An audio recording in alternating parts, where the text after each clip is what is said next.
Welcome to our channel Shri Career institute.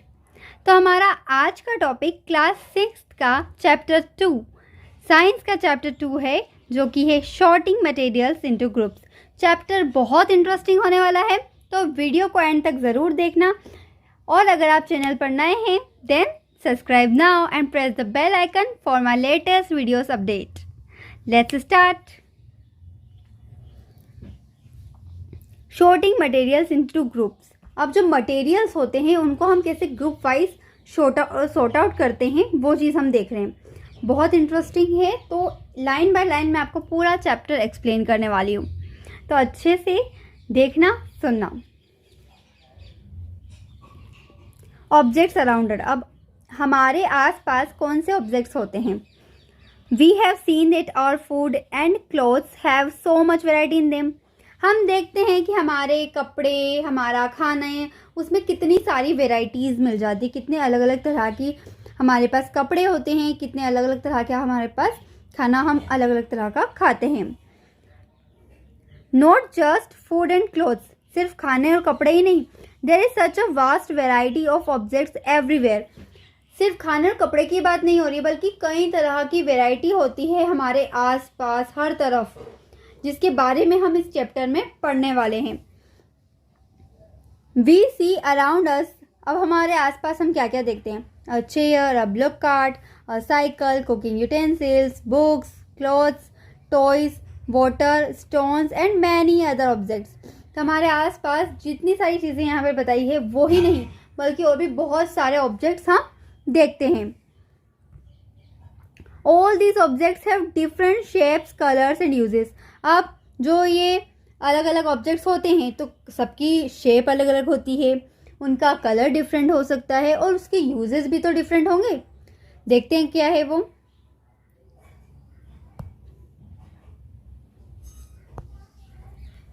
Look around and identify objects that are round in shape. अब अपने आसपास देखिए, आप video को पॉज कीजिए और आसपास देखिए ऐसे ऑब्जेक्ट्स को जिनकी शेप राउंड शेप है, गोल है जिसकी shape.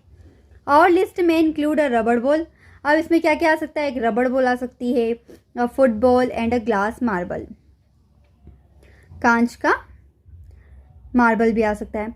If you include objects that are nearly round, अगर ऐसे ऑब्जेक्ट को हम इंक्लूड करें जो लगभग गोल जैसे ही हैं। और list could also include objects like, अब वो गोल जैसे दिखने वाले, जैसे एप्पल पूरा गोल नहीं होता बट हाँ गोल जैसा ही रहता है। Orange and an earthen pitcher. Earthen pitcher का मतलब होता है घड़ा, घड़ा, मिट्टी का घड़ा, ठीक है। Let us say we wish to make a group of objects that are made of plastics. अब देखते हैं, अब हम एक ऐसा ग्रुप बनाएंगे जिसमें कि हम उन ऑब्जेक्ट्स को रखेंगे जो प्लास्टिक के हैं। सिर्फ क्या ध्यान रखना है कि वो जो ऑब्जेक्ट हम उसमें इंक्लूड कर रहे हैं वो प्लास्टिक का होना चाहिए, जैसे bucket, lunch box, toys, water containers, pipe and many such objects में find a place in this group. तो ऐसे सारे ऑब्जेक्ट्स को हम इस ग्रुप में रख सकते हैं। There are so many ways to group objects. तो ऐसे ही बहुत सारे अलग अलग तरीके होते हैं ऑब्जेक्ट्स को ग्रुप वाइज करने के। In the above examples, we have grouped the objects on the basis of their shape or the materials they are made from. अब हम क्या करेंगे, जैसे कि हमने above examples में देखा कि हमने पहले तो एक ग्रुप बनाया था राउंड शेप वाला, उसके बाद हमने एक और बनाया प्लास्टिक वाला, ठीक है। तो हम किसी भी ऑब्जेक्ट को ग्रुप वाइज कैसे कर सकते हैं? या तो हम उसकी शेप के बेसिस पे कर सकते हैं, या फिर हम उसके मटेरियल के बेसिस पर भी उसे ग्रुप वाइज कर सकते हैं। ये दो एग्जाम्पल्स हमने देखे। All objects around us are made of one or more materials. जितने भी ऑब्जेक्ट हमारे आसपास होते हैं वो एक या एक से ज़्यादा मटेरियल से मिलकर बने होते हैं। These materials may be glass, metal, plastic, wood, cotton, paper, mud और सॉइल। अब ये सारे वो मटेरियल्स होते हैं जिनसे मिलकर हमारे आसपास के ऑब्जेक्ट बनते हैं। Can you think of more examples of materials? क्या आप आपको सोच सकते हैं कि और क्या क्या एग्जाम्पल्स हो सकते हैं मटेरियल्स के? सोचिए और मुझे कमेंट करके बताइए। एक्टिविटी फर्स्ट क्या है? Let us collect as many objects as possible. अब जितने ऑब्जेक्ट्स आपसे हो पाए वैसे कलेक्ट कीजिए। फ्रॉम अराउंड अस, अपने आसपास से.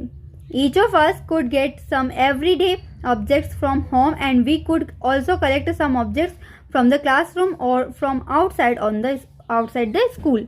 अब हम क्या कर सकते हैं, उसमें कुछ एवरीडे के ऑब्जेक्ट्स यूज कर सकते हैं जो हम एवरीडे यूज करते हैं.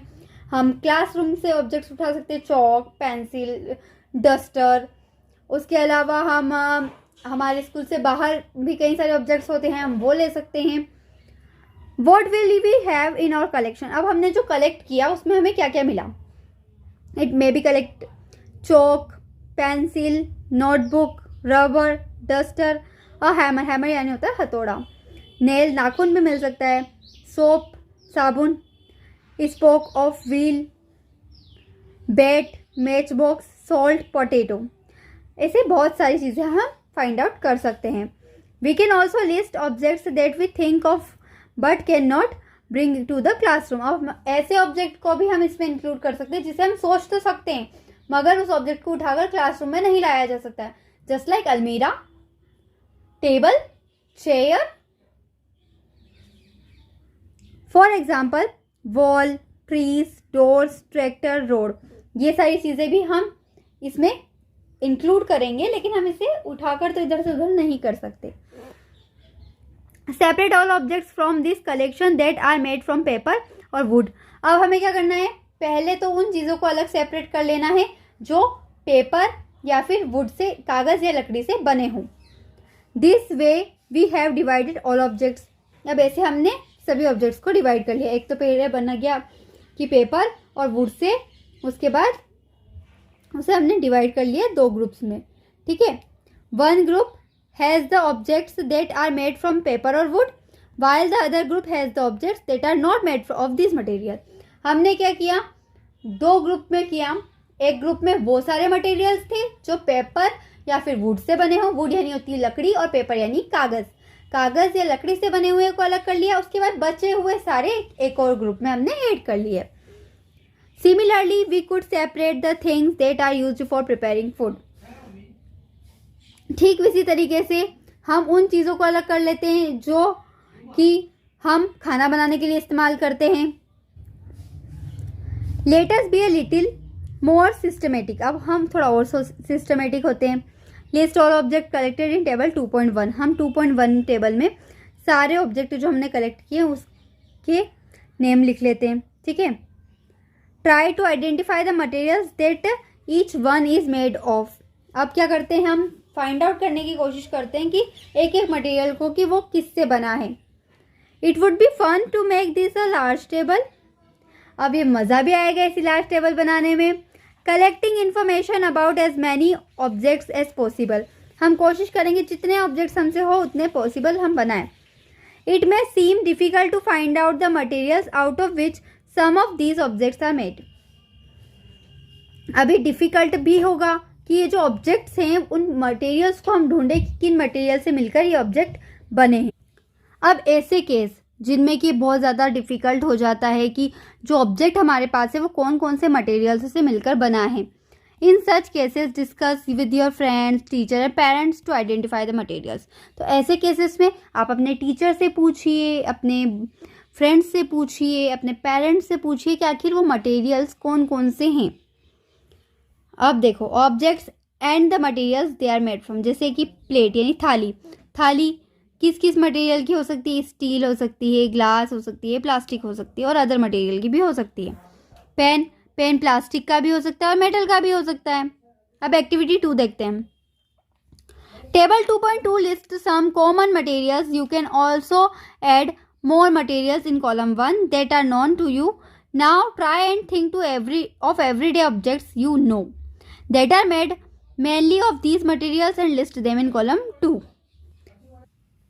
तो टेबल 2.2 जो कि आपको यहाँ पर दिखाई दे रही है, इस टेबल में ऑलरेडी वो डिफरेंट टाइप ऑफ ऑब्जेक्ट्स जो सेम मटेरियल से बने होते हैं वो भी यहाँ पर दिया हुआ है. जैसे कि अब यहाँ पर मटेरियल सेम है, वुड है. अब वुड से कौन कौन से ऑब्जेक्ट्स बने होते हैं, chair, table, plug, block cart and it's wheel. ऐसे और भी बहुत सारे ऑब्जेक्ट्स अगर आपको याद है तो वो आप इसमें डाल सकते हैं. वैसे ही पेपर से क्या क्या बनती है, books, notebooks, newspaper, toys, calendar etcetera. अब लेदर से क्या क्या आपको याद है वो आप इसमें मेंशन कर सकते हैं। मुझे कमेंट करके बताइए कि लेदर से बनने वाले मटेरियल्स कौन कौन से हैं, ऑब्जेक्ट्स कौन कौन से बनते हैं इस मटेरियल से। प्लास्टिक से कौन कौन से ऑब्जेक्ट्स बनते हैं आप मुझे कमेंट में बताइए। कॉटन से, तो आप तीनों से बनने वाले ऑब्जेक्ट्स सोचिए और मुझे कमेंट करके बताइए। ओके, चलिए आगे बढ़ते हैं। What do we find from these tables? अब हमें इन टेबल्स से क्या जानने को मिला या हमें क्या ऐसा मिला जिसके लिए हमने टेबल्स की थी। First, we grouped objects in many different ways. अब हमने क्या किया, ऑब्जेक्ट्स को अलग अलग ग्रुप में डिफरेंट, मतलब अलग अलग तरीके से हमने उन्हें ग्रुप में डिफरेंट किया। We then found that objects around us are made of different materials. हमें एक चीज़ और जानने को मिली कि जो ऑब्जेक्ट्स हमारे आसपास होते हैं वो अलग अलग मटेरियल्स से बने होते हैं। At times an object is made of a single materials, और ऐसा भी हो सकता है कि एक ऑब्जेक्ट किसी एक सिंगल मटेरियल से बना हो। An object could also be made of many materials, और ऐसा भी हो सकता है कि कोई ऑब्जेक्ट एक से ज़्यादा मटेरियल से बना हो। एंड देन अगेन, अब फिर से, one material could be used for making many different objects, और ऐसा भी हो सकता है कि एक मटेरियल को अलग अलग कई सारे ऑब्जेक्ट बनाने में इस्तेमाल किया जाए। What decides which material should be used for making any given object. अब मान लीजिए हमें कोई ऑब्जेक्ट बनाने के लिए दिया गया, तो अभी क्या डिसाइड किया जाता है कि अगर ये ऑब्जेक्ट है तो इसे हम इसी मटेरियल से बनाएंगे, किसी और मटेरियल से हम उस ऑब्जेक्ट को क्यों नहीं बना सकते। कुछ ऑब्जेक्ट्स का तो फिक्स रहता है ना कि हम उन ऑब्जेक्ट्स को इन्हीं मटेरियल्स से बना सकते हैं, और बाकी कुछ ऐसे मटेरियल भी होते हैं जिनसे वो ऑब्जेक्ट नहीं बनेगा, सक्सेस ही नहीं होगा। अब ऐसा क्यों होता है वो हम चैप्टर में आगे पढ़ने वाले हैं। It seems that we need to know more about different materials. तो अब क्या लगता है कि हमें अभी मटेरियल्स के बारे में और जानने की ज़रूरत है। अब हम जानेंगे प्रॉपर्टीज ऑफ मटेरियल्स। मटेरियल्स की प्रॉपर्टीज के बारे में भी तो जानना ज़रूरी है। Have you ever wondered why a tumbler is not made with a piece of cloth? क्या आपको पता है जो घड़ा या ग्लास हम जिसे कह सकते हैं वो किसी कपड़े का नहीं बना होता? क्यों हम कपड़े से ग्लास नहीं बना सकते हैं? Keep in mind that we generally use a tumbler to keep a liquid. अब हम ग्लास हुआ या ये घड़ा हुआ, हम ये सारे क्यों यूज़ करते हैं? पानी रखने के लिए ना, किसी लिक्विड चीज़ को रखने के लिए। Therefore, would it not be silly if we were to make a tumbler out of cloth? What we need for a tumbler is glass, plastic, metal or other such materials that will hold water. देखिए, कपड़ा क्या पानी को hold कर सकता है क्या? नहीं कर सकता। इसीलिए हम जो टम्बलर होता है वो कपड़े का नहीं बनाते, बल्कि उसे कौन होल्ड कर सकता है? जो टाइट मटेरियल जैसे ग्लास हो गया, प्लास्टिक हो गया या कोई मेटल हो गया, या ऐसे मटेरियल जो पानी को होल्ड करके रोक कर रख सके, ऐसे मटेरियल को ही हम टम्बलर बनाने में यूज़ लेंगे। कपड़े को हम टम्बलर बनाने में यूज़ नहीं ले सकते हैं। Similarly it would not be wise to use paper like material for cooking vessels. अब मान लीजिए हमें खाना बनाना है, तो खाना क्या हम कागज़ में बना सकते हैं? नहीं बना सकते। क्यों नहीं बना सकते? क्योंकि पेपर तो खुद अब जल जाता है ना, तो हम पेपर में थोड़ी खाना बना सकते हैं। तो हम पेपर लाइक मटेरियल्स को भी तो कुकिंग यूटेंसिल्स बनाने में, कुकिंग वेसल्स बनाने में यूज़ नहीं कर सकते। We see then that we choose a material to make an object depending on its properties. तो and the purpose of which the object is to be use. तो अब हम ये ध्यान रखें कि हमें कोई भी हम ऑब्जेक्ट बना रहे हैं तो मटेरियल हम जो चूज़ कर रहे हैं वो मटेरियल उसकी प्रॉपर्टी पर डिपेंड करेगा, मतलब उस मटेरियल की प्रॉपर्टी पर ही डिपेंड करेगा कि वो उस मटेरियल से हम कोई भी ऑब्जेक्ट बना सकते हैं या नहीं। जैसा हमने देखा कि हम ना तो कपड़े का टम्बलर बना सकते हैं, ना हम पेपर से कुकिंग वेसल्स बना सकते हैं। मतलब हर मटेरियल का एक फिक्स्ड है कि हाँ इस मटेरियल से हम ऐसे ऐसे ऑब्जेक्ट्स को बना सकते हैं। ठीक है, उनकी अपनी अपनी प्रॉपर्टीज हैं और उसी पर्पस के अकॉर्डिंग हम ऑब्जेक्ट को यूज़ करते हैं। ठीक है, तो हर ऑब्जेक्ट का अपना एक पर्पस होता है कि हाँ हम ग्लास को क्यों यूज़ कर रहे हैं, हम बॉल को क्यों यूज़ कर रहे हैं। तो जब उसका एक पर्पस है तो उस पर्पस के अकॉर्डिंग ही हमें उसका मटेरियल चूज़ करना होता है। समझ में आया? ओके, आगे चलते हैं। सो what are all the properties of materials that would be important for their usage? Some properties are discussed here. अब वो कौन कौन सी प्रॉपर्टीज होगी मटेरियल की जो कि इम्पोर्टेंट होंगी उसकी यूजेस के लिए, चलिए हम उसके बारे में डिस्कस करते हैं। सबसे पहला है अपीयरेंस, यानी दिखने में वो कैसा हो। Materials usually look different from each other. अब देखो मटेरियल्स एक दूसरे से अलग भी दिखते हैं। जैसे would looks very different from iron. आप आयरन को देखिए, लोहे को देखिए और लकड़ी को देखिए। लकड़ी लोहे से डिफरेंट दिखती है ना। Iron appears different from copper और एल्यूमिनियम। अब आयरन कॉपर और एल्यूमिनियम से डिफरेंट लगता है। लुकिंग वाइज अपीयरेंस की बात हो रही है। At the same time there may be some similarities between iron, copper and aluminium. लेकिन उसी टाइम पर हम ये भी चीज़ देख सकते हैं कि उनमें कुछ सिमिलरिटीज़ भी होती हैं। अपीयरेंस के अकॉर्डिंग वो अलग हो सकते हैं बट उनमें कुछ सिमिलरिटीज़ भी होती हैं। That are not there in wood. लेकिन वो सारी सिमिलरिटीज़ वुड में नहीं होती। जो ये तीनों आयरन, कॉपर, एल्यूमिनियम में जो चीज़ें सेम हैं वो वुड में नहीं मिलेगी। चलिए एक्टिविटी थर्ड क्या है। Collect small pieces of different materials, paper, cardboard, would, copper wire, aluminium sheet, chalk. Do any of these appears shiny? Separate the shiny materials into a group. अब क्या करना है, आपको अलग अलग तरह के मटेरियल्स लेने हैं और अब आपको क्या करना है, शाइनी मटेरियल्स को एक अलग ग्रुप में सेपरेट कर लेना है। Now observe as the teacher cuts each materials into 2 pieces and look at the freshly cut surface. What do you notice? अब अगर मान लीजिए टीचर किसी मटेरियल को 2 पीस में कट कर दें, ठीक है। आप जो उसका फ्रेशली कट सरफेस जो रहेगा आप उसे देखिएगा, उसे नोटिस कीजिएगा। Does the freshly cut surface of some of these materials appear shiny? क्या उनमें से कुछ मटेरियल्स का जो फ्रेशली कट सरफेस होगा, मतलब जो उसी वक्त तोड़ा गया हो, उस साइड से देखेंगे तो क्या वो आपको शाइनी दिखाई देगा? Include these objects also in the group of shiny materials.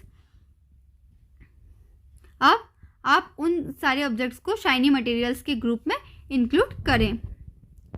Do you notice such a shine or lustre in the other materials? Cut them any way as you can. Repeat this in the class with as many materials as possible and make a list of those with and without lustre. अब आपको क्या करना है, सभी materials को थोड़ा थोड़ा तोड़ कर देखना है कि किस मटेरियल में शाइन और लस्टर है, किस में नहीं है, और दोनों को अलग अलग ग्रुप में डिवाइड करना है। Instead of cutting you can rub the surface of material with sandpaper or to see if it has lustre. अब आप क्या कर सकते हैं, उसको कट करने के बजाय उसके सरफेस को रब कर सकते हैं सैंड से और देख सकते हैं कि उसमें लस्टर है या नहीं है। आगे बढ़ते हैं। Materials that have such lustre are usually metal. अब देखिए जिनमें लस्टर होता है, चमक होती है, तो वो मटेरियल यूजुअली तो मेटल होते हैं। जैसे iron, copper, aluminium and gold are examples of metals. तो ये सारी क्या है, मेटल्स के एग्जांपल हैं। Some metals often lose their shine and appear डल।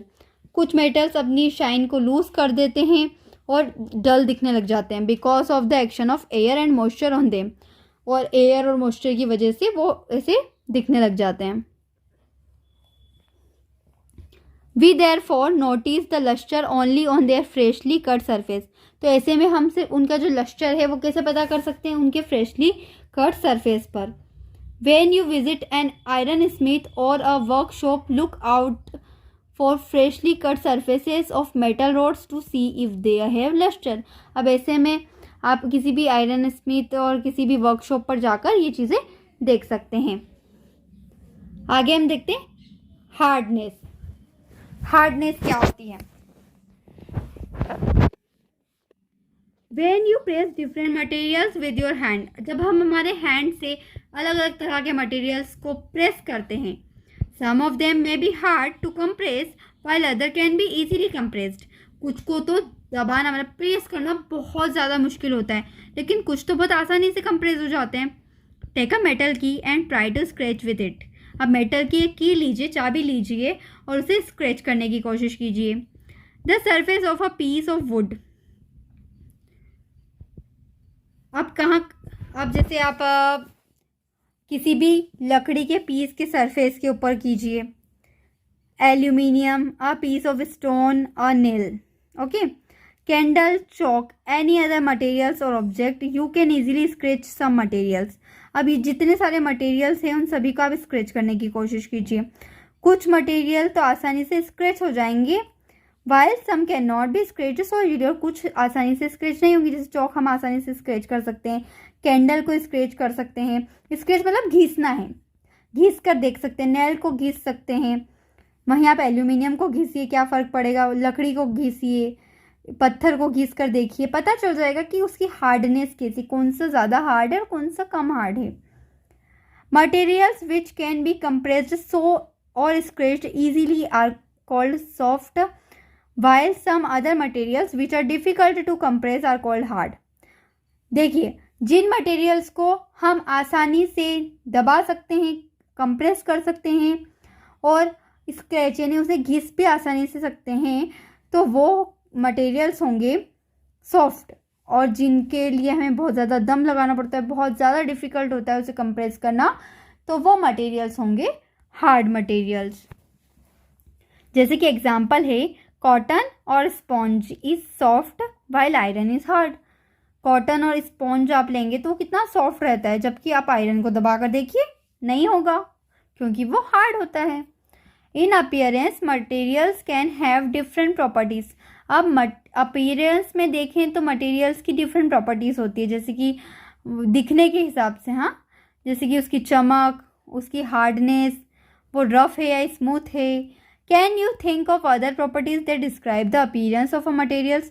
क्या आप सोच सकते हैं कि और कौन कौन सी ऐसी प्रॉपर्टीज होगी जिससे कि हम अपीयरेंस को और ज़्यादा डिस्क्राइब कर सकें। If you know then comment in the comment box. एक चीज़ और आ रही है, सोल्यूबल और इनसोल्यूबल। क्या है? सोल्यूबल का मतलब होता है घुलनशील, और इनसोल्यूबल का मतलब होता है ना घुल पाए। मतलब ऐसी चीज़ सोल्यूबल होती है जो घुल जाती है आसानी से, जबकि इनसोल्यूबल चीज़ें आसानी से घुलती नहीं हैं। Collect samples of some solid substances such as sugar, salt, chalk powder, sand and sawdust. Take 5 glasses और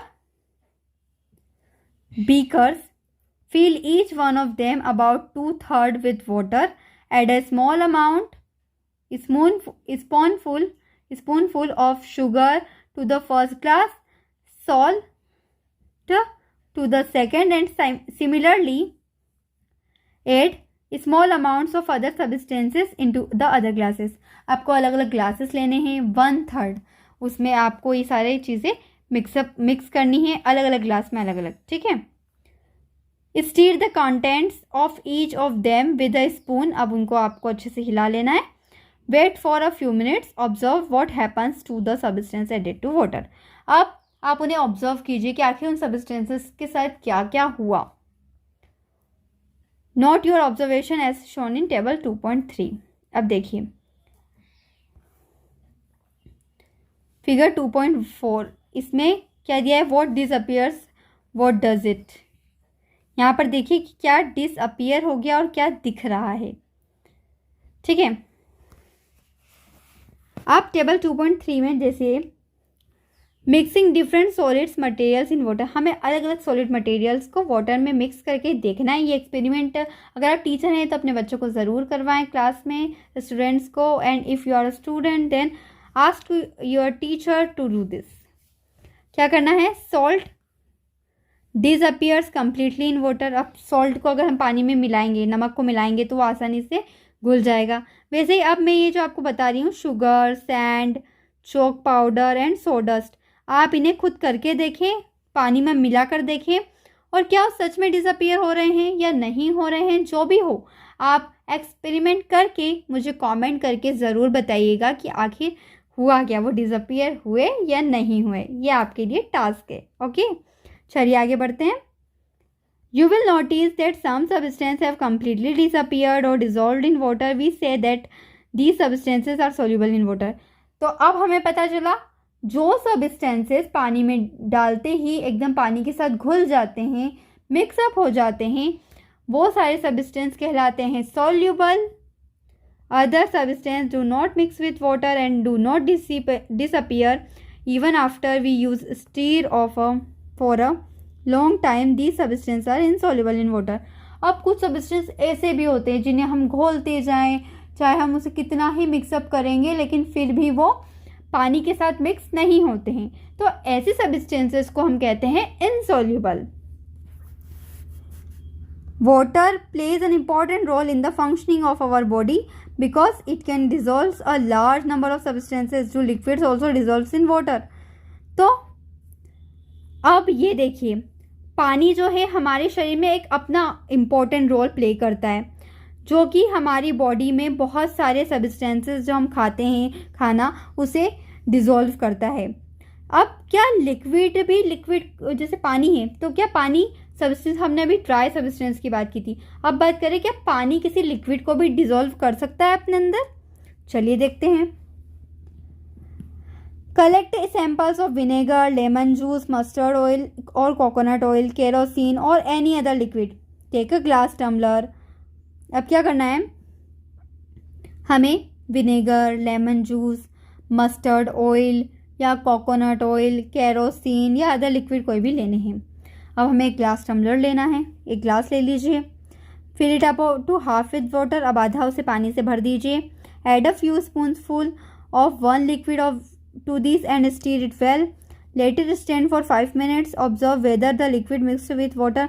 अब क्या करना है, देखिए मैं सिंपल से आपको बता रही हूँ कि इसमें हमें करना क्या है. आप एक ग्लास लीजिएगा, उसमें आधा ग्लास उसमें पानी भर दीजिए. अब उसके ऊपर आप 1-2 चम्मच, चाहे तो 1 चम्मच या 2 चम्मच अदर लिक्विड को डालिए. केरोसिन को डालकर देखिए और उसे मिलाकर देखिए क्या वो पानी के साथ घुल जाएगा, बिल्कुल एकदम एब्जॉर्ब हो जाएगा, पूरा एकदम मिक्सअप हो जाएगा. ऑयल को डालकर देखिए क्या वो होगा या नहीं. ऐसे अलग अलग लिक्विड्स को आप अलग अलग ग्लास ऑफ वाटर में ट्राई कीजिए, डालकर मिक्स करके देखिए क्या होगा या नहीं होगा. ठीक है, होगा तो भी मुझे बताइएगा, नहीं होता है तो भी मुझे कमेंट करके ज़रूर बताइएगा. ये भी आपके लिए टास्क है. तो अब solubility of water, common liquids in water, some solubility of some common liquids in water. अब जैसे कुछ कॉमन लिक्विड्स यहाँ पर अभी हमने लिखे थे, vinegar, lemon juice, mustard oil, coconut oil, kerosene. तो अब ये हमारे मतलब वाटर के साथ मिक्स हो सकते हैं या नहीं, ये आपको चेक करना है. जैसे विनेगर है तो वो आसानी से मिक्स हो जाता है. अब lemon juice, mustard oil, coconut oil, kerosene, ये आपको चेक करना है कि ये मिक्स होते हैं या नहीं. ये रिएक्शन आप खुद से, ये जो छोटे सा एक्सपेरिमेंट है ये आप खुद से भी कर सकते हैं. एक्टिविटी कीजिए और मुझे कमेंट करके ज़रूर बताइएगा. We notice that some liquids get completely mixed with water, some others do not mix with water and form a separate layer when kept aside for some time. अब पता है, हम जब ये एक्सपेरिमेंट करते हैं ना, तब हमें पता चलता है कि कुछ लिक्विड जो होते हैं वो पानी के साथ घुल जाते हैं, मिल जाते हैं, लेकिन कुछ लिक्विड ऐसे होते हैं जो पानी के साथ मिक्स नहीं होते हैं, बल्कि वो पानी के ऊपर ही अपनी एक लेयर बना लेते हैं.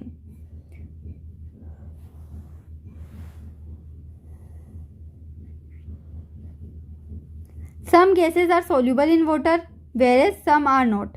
अब जो गैसेस होती है, अब हम गैसेस की बात कर रहे हैं. चलिए पहले मैं आपको बूझो और पहेली की क्या कॉन्वर्सेशन हुई है वो दिखाती हूँ.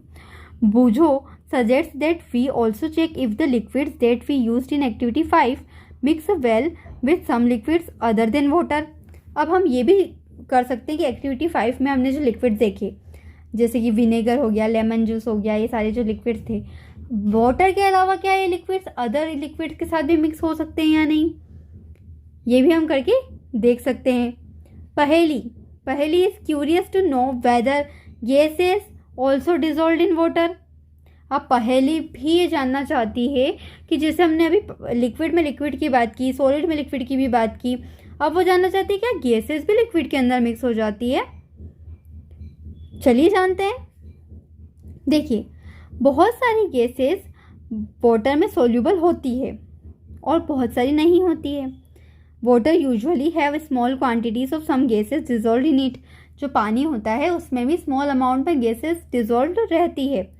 For example oxygen gas dissolve in water is very important for the survival of animals and plants that live in earth. अब जैसे कि पानी के अंदर ऑक्सीजन भी होती है, हाइड्रोजन भी होती है, तो ऑक्सीजन हमारे लिए अर्थ पर सर्वाइवल करने के लिए बहुत ज़्यादा ज़रूरी है, जो कि पानी के अंदर भी रहती है। ऑब्जेक्ट्स में फ्लोट और सिंक ऑन इन वाटर। अब ऐसे ऑब्जेक्ट्स के बारे में हम पढ़ने वाले हैं जो या तो पानी के ऊपर तैर जाएंगे या फिर वो पानी के अंदर डूब जाएंगे।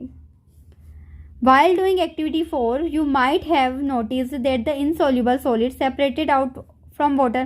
अभी हम जब एक्टिविटी कर रहे थे तब हमने देखा कि जो सॉलिड्स होते हैं वो पानी से सेपरेट हो जाते हैं, मतलब पानी के अंदर घुलते नहीं हैं, इनसॉल्यूबल होते हैं।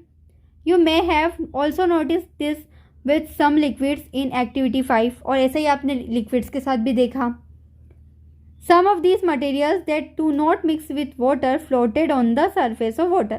तो ऐसे मटेरियल्स जो पानी के साथ मिक्स नहीं होते हैं तो वो क्या करते हैं, उस वाटर के सरफेस के ऊपर फ्लोट करते हैं, यानी तैरते हैं। Others may have sunk to the bottom of the tumbler, right? We notice many example of objects that float in water or sink. अब देखो और कुछ एग्जाम्पल ऐसे भी देखे जो कि पानी के ऊपर तैर जाते हैं, तो कुछ पानी के अंदर डूब भी जाते हैं, कुछ भले वो पानी के अंदर मिक्स नहीं हो रहे, वो इंसॉल्यूबल ही है। बट इंसॉल्यूबल में भी दो केस हो सकते हैं, या तो पानी के ऊपर तैरेगा या फिर वो पानी में डूब जाएगा। Dried leaves fallen on the surface of a pond, a stone that you throw into this pond. अब देखिए अगर पत्ती रहेगी, जो हम सूखी पत्तियाँ देखते हैं, तो वो पानी के ऊपर जब गिरती है तो पानी के ऊपर तैरती है, और वहीं जब हम पत्थर फेंकते हैं पानी में, किसी तालाब में या किसी भी पानी वाली जगह पर, तो वो क्या होता है, डूब जाता है, अंदर चला जाता है। Few drops of honey that you let fall into a glass of water, what happens to all of these. अब मान लीजिए कि आप एक पानी के ग्लास में आप थोड़ी सी ड्रॉप्स हनी की डालोगे, तो बताओ कि अब क्या होगा। कर रही है और देख के बताइए मुझे कि क्या होगा। Bujo would like you to give him 5 examples each of objects that float and those that sink in water. What about testing these same materials to see if they float or sink in other liquids like oil? अब देखिए बहुत सारी चीज़ें होती हैं कि अब वो जो बूझो ऐसे 5 एग्जाम्पल देना चाहता है जो या तो पानी के ऊपर फ्लोट करेंगे, पानी के ऊपर, चलो पानी के अंदर डूब जाते हैं, तो अब यही सेम मटेरियल्स जो पानी के अंदर डूब रहे हैं, क्या वो अदर जो लिक्विड्स हमने लिए अब उनके ऊपर वो क्या करते हैं, वो क्या जो पानी में डूब रहा है क्या वो दूसरे मटेरियल पे भी डूबेगा या उसके ऊपर ही रहेगा, दूसरे लिक्विड के ऊपर, या फिर वो भी उसमें डूब जाएगा। अब बात करते हैं हम ट्रांसपेरेंसी की। You might have played the game of hide and seek. आपने हाइड एंड सीक गेम तो जरूर खेला होगा, छिपन छिपाई। Think of some places where you would like to hide so that you are not seen by others. Why did you choose those places. अब आप देखिए जब छिपन छिपाई खेलते हो तब आप ऐसी जगह पर ही छिपते हो ना कि जहां पर आपको कोई देख ना सके, ऐसी जगह आप क्यों चुनते हो। Would you have tried to hide behind a glass window. क्यों आपने कभी कांच के पीछे छिपना, जो कांच की खिड़की होती है उसके पीछे क्यों नहीं छिपते। Obviously not, as your friends can see through that and spot you. अब ऑब्वियसली हम क्यों कांच की खिड़की के पीछे छिपेंगे, अगर हम उनके पीछे छिपेंगे तो हमें तो जो ढूंढ रहा है वो पकड़ लेगा ना, उसे पता चल जाएगा कि हम उस विंडो के पीछे छिपे हैं। Can you see through all the materials. क्या आप ऑल मटेरियल्स, जितने भी मटेरियल्स होते हैं उनके आर पार देख सकते हो। थ्रू सब्सटेंसेस और materials through which things can be seen are called transparent. तो ऐसे मटेरियल्स, ऐसे सब्सटेंसेस जिनके आर पार चीज़ों को देखा जा सके उन्हें हम कहेंगे ट्रांसपेरेंट। ट्रांसपेरेंट ऐसे मटेरियल्स या ऐसे सब्सटेंसेस हो सकते हैं जिनके आर पार देखा जा सकता हो। Glass, water, air and some plastics are examples of transparent materials. जैसे कांच हो गया, पानी है, हवा है, तो इनके आर पार देखा जा सकता है। और कुछ प्लास्टिक्स भी ऐसे होते हैं जिनके आर पार हम देख सकते हैं। Shopkeepers usually prefer to keep biscuits, sweets and other eatable in transparent containers of glass or plastic so that buyers can easily see this items. देखिए, आप यहाँ पर पिक्चर देख रहे हैं, ये एक शॉप की पिक्चर है जिसमें कि शॉपकीपर ने क्या हुआ है, जो कांच की, जिसे हम कांच के जो बॉक्सेस हैं इनमें चीज़ों को रख रखा है ताकि जब भी कोई ख़रीदने के लिए आएगा तो वो आसानी से फाइंड आउट कर पाएगा कि उसे ये चीज़ चाहिए। और वही अगर वो स्टील में रखेगा तो स्टील के आर पार नहीं दिखता है, तो बायर को वो चीज़ नहीं दिखेगी कि उस जो बॉक्स है उसके अंदर है क्या। ठीक है, तो यहाँ पर वो सारे कंटेनर्स जो यूज़ करता है वो ट्रांसपेरेंट यूज़ करता है। On the other hand there are some materials through which you are not able to see. और वहीं देखिए, कुछ ऐसे मटेरियल्स भी होते हैं जिनके आर पार हम नहीं देख सकते। These materials are called opaque. तो ऐसे मटेरियल्स को हम कहेंगे ओपेक।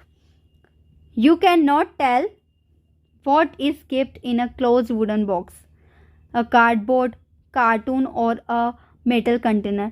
तो आप अब किसी को भी ये थोड़ी बता सकते हैं कि लकड़ी के बॉक्स के अंदर क्या है। किसी कार्डबोर्ड, कार्टून के अंदर कोई चीज़ पड़ी है, आपको नहीं पता है, तो आप कैसे बताओगे कि उसके अंदर क्या पड़ा है।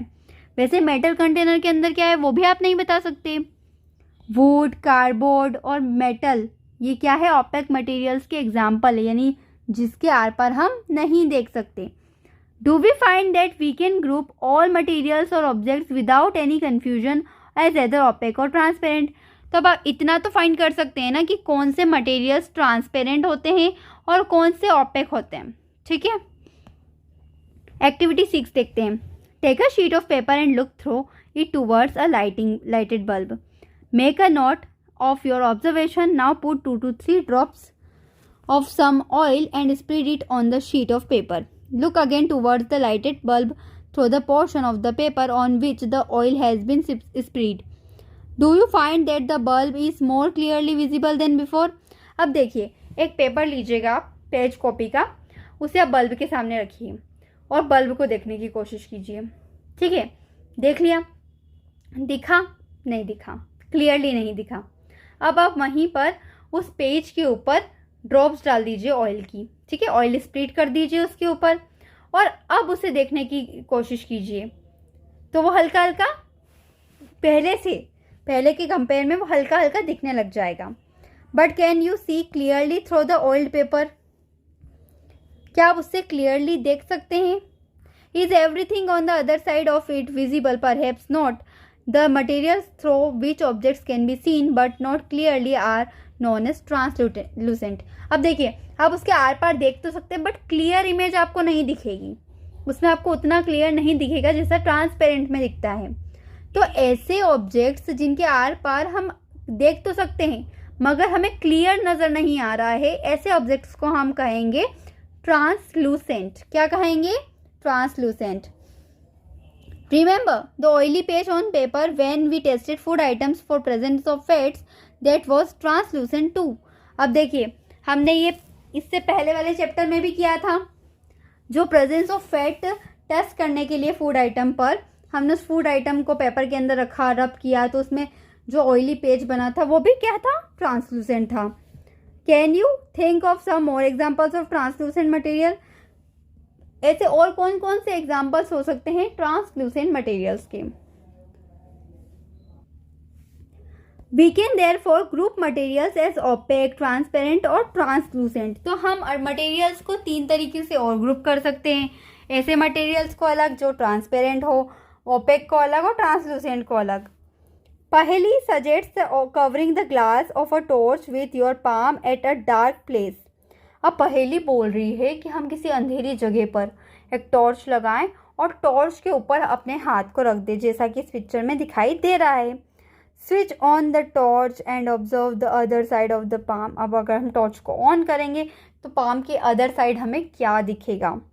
She wants to know whether palm of your hand is opaque, transparent और ट्रांसलूसेंट। अब वो जानना चाहती है कि जो हमारा हाथ की पाम होती है वो क्या होती है, वो ओपेक होती है, ट्रांसपेरेंट होती है या ट्रांसलूसेंट होती है।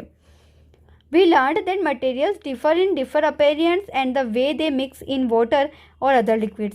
हमने क्या पढ़ा कि जो मटेरियल्स होते हैं वो अपीरियंस, उनके वाटर में मिक्स करने के तरीके से और अदर लिक्विड के साथ मिक्स करने के तरीके से क्या क्या डिफरेंट होते हैं। दे मे फ्लोट और सिंक इन वाटर और मे बी ट्रांसपेरेंट। हमने क्या क्या देखा कि वो पानी में डूबते हैं या फ्लोट करते हैं, मतलब सिंक हो जाते हैं या फ्लोट करते हैं, डूबते हैं या फिर तैरते हैं, है ना। फिर वो ट्रांसपेरेंट है, ओपेक है या ट्रांसलूसेंट है। Materials can be grouped on the basis of similarities और डिफरेंसेस इन देयर प्रॉपर्टीज़। तो हम मटेरियल्स को कितनी तरीके से ग्रुप वाइज कर सकते हैं, उनकी सिमिलरिटीज़ के अकॉर्डिंग, उनकी प्रॉपर्टीज़ के अकॉर्डिंग, जैसा हमने देखा। Why do we need to group materials. अब हमें ज़रूरत कहाँ पड़ी इन मटेरियल्स को ग्रुप में डिवाइड करने की।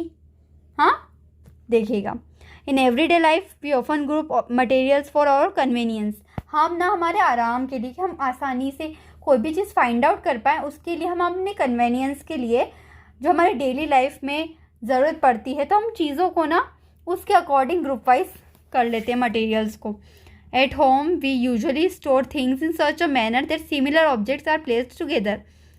सच an arrangement helps us to locate them easily. अब देखिए, हम हमारी डेली लाइफ में हमें कितनी सारी चीज़ों की ज़रूरत पड़ती है, तो हम क्या करते हैं, उन्हें उनकी ज़रूरत के अकॉर्डिंग, उनके नीड के अकॉर्डिंग, उनके ग्रुप वाइज हम उन्हें डिवाइड करके एक एक अलग अलग प्लेसेस पर रखते हैं, ताकि जब भी हमें उन्हें ढूंढना पड़े तब हम आसानी से उन्हें ढूंढ पाए, क्योंकि हमने ऑलरेडी उन्हें ग्रुप वाइज अरेंज कर रखा है। Similarly a grocer usually keeps all type of biscuits at one corner of his shop. अब मान लीजिए कि कोई बाजार में दुकान है, तो आप देखेंगे कि उसने दुकानदार ने बिस्किट एक साइड, हर तरह के बिस्किट अपनी शॉप पर एक साइड रखे हुए हैं। All soaps at another, while grains and pulses are stored at some other place. आप देखोगे कि साबुन, अलग अलग तरह के सोप्स उसने अलग एक कॉर्नर में रखे हुए होंगे, जो दालें होती हैं वो अलग, पल्सेस है ना वो अलग रख रखे होंगे। There is another reason why we find such grouping useful. अब देखो, इसके पीछे एक और कारण है कि ये जो ग्रुप करना है, ग्रुप में जो डिवाइड करना हो गया मटेरियल्स को, वो क्यों यूजफुल है। Dividing materials in groups make it convenient to study their properties and also observe any pattern in this properties. We will study more about this in higher classes. देखिए, अब materials को अपने convenient के लिए हम अलग अलग ग्रुप्स में डिवाइड करते हैं, ताकि हम उसकी आसानी से उसकी प्रॉपर्टीज़ को स्टडी कर पाएँ। और देखिए, ये हमारी डेली लाइफ से रिलेट करता हुआ ही चैप्टर है, क्योंकि डेली लाइफ में हमें, मान लीजिए कि हमें कपड़े चाहिए, तो हम क्या करते हैं, हम कपड़ों को भी अलग अलग कैटेगरी से हम घर पे अलमीरा में सेट करके रखते हैं, ताकि जब भी हमें नीड होती है तो हम आसानी से उसे फाइंड आउट कर लेते हैं। मान लीजिए कि हमने ग्रुप वाइज कर ही नहीं रखा है घर में कुछ भी सेट, सारी चीज़ें बिखरी हुई है। अगर कपड़े आपके किचन में हैं, किचन के बर्तन आपके किसी और कहीं और रूम में हैं, तो आप क्या आसानी से फाइंड आउट कर पाएंगे कि कौन सी चीज़ कहाँ है? नहीं कर पाएंगे। तो इसीलिए हम चीज़ों को ग्रुप वाइज कर लेते हैं। किचन की जो चीज़ें होती हैं, यूटेंसिल्स होते हैं, वो किचन में हम रखते हैं। कपड़े अलग अलमीरा में सेपरेट करके रखते हैं। ब्रश, जो हमारे टूथब्रश होते हैं, उसको हम अलग स्टैंड में रखते हैं, ताकि हम आसानी से फाइंड आउट कर पाएँ। ठीक है, तो इसलिए ये जो ग्रुपिंग है, ये हमारी डेली लाइफ में भी काफ़ी यूज़फुल होती है। ओके, तो हमने इसमें क्या क्या पढ़ा? हार्डनेस पढ़ी, इनसोल्यूबल होता है या सोल्यूबल होता है, ये कुछ कीवर्ड्स हैं। Lustre, material, metals, opaque, rough, soluble, translucent और ट्रांसपेरेंट, इन सभी के बारे में हम ऑलरेडी इस चैप्टर में डिस्कस कर चुके हैं। ये वीडियो अगर आपको यूज़फुल लगा हो, देन लाइक ज़रूर कीजिएगा, कमेंट करके मुझे बताइएगा मेरी एक्सप्लेनेशन आपको कैसी लगी। और अगर आप इसकी एक्सरसाइज भी चाहते हैं कि हाँ मैं इसकी एक्सरसाइज पर भी एक वीडियो बनाऊं, देन आप मुझे कमेंट करके ज़रूर बताएं, तो मैं उस पर भी आपके लिए वीडियो बनाऊंगी। तो जल्दी से चैनल को सब्सक्राइब कर दीजिए। एंड वन मोर थिंग, कि मैंने जनरल इंग्लिश रीडर की भी प्लेलिस्ट ऑलरेडी अपलोड कर दी है, उसमें काफ़ी सारे वीडियोज़ अपलोड हो चुके हैं, तो आप वो भी जाकर देख सकते हैं। Like, share and subscribe. Thank you so much for watching this video. Take care. Bye bye.